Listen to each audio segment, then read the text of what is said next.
आज बरोज मंगल हमारे मालेगांव शहर के लिए एक दुख भरी खबर है कि मौलाना कंपाउंड से शादी के लिए रवाना हुए हमारे एक स्कॉर्पियो गाड़ी के अंदर तकरीबन 7 लोग सवार थे और ये मौलाना कंपाउंड से तकरीबन 7 बजे निकले। ये शहादा जा रहे थे शादी में, तो साकरी रोड के ऊपर इनके साथ एक हादसा हुआ और वो गाड़ी जगह पर मतलब एक्सीडेंट हुआ और पलट गई गाड़ी।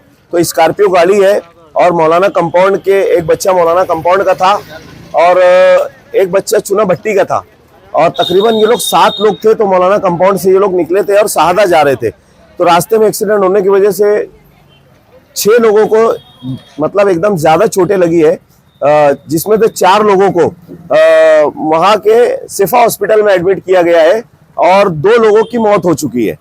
2 लोगों की मौत हो चुकी है और 4 लोग एडमिट है सिफा हॉस्पिटल के अंदर। मुझे जिस वक्त सुबह हमारे मुफ्ती साहब के जो पीए है खालिद सिकंदर, उनका फोन आया था, उन्होंने कहा कि शफीक भाई ऐसे ऐसा मामला है। तो मैंने हमारे दोस्त है धूलिये के, उनको फोन करके स्पॉट पे भेजा और उनको भेजने के बाद उन्होंने उनको ले जाकर 4 लोगों को सिफा में एडमिट करवाया और 2 लोगों की डेड बॉडी उठाकर उन्होंने सिविल हॉस्पिटल लेकर गए। उसके बाद हम लोगों ने मौलाना कंपाउंड से हमारे मसूद भाई जो है, तो मसूद भाई को वहां पर भेजा। अभी मसूद भाई वहां पर है, डॉक्टरों से हमारी पूरी बातचीत वगैरह चल रही है और जो हमारी टीम के लोग थे वहां से अमीन पटेल साहब भी वहां पर मौजूद है और जो सोशल वर्कर थे वो भी वहां पर मौजूद है।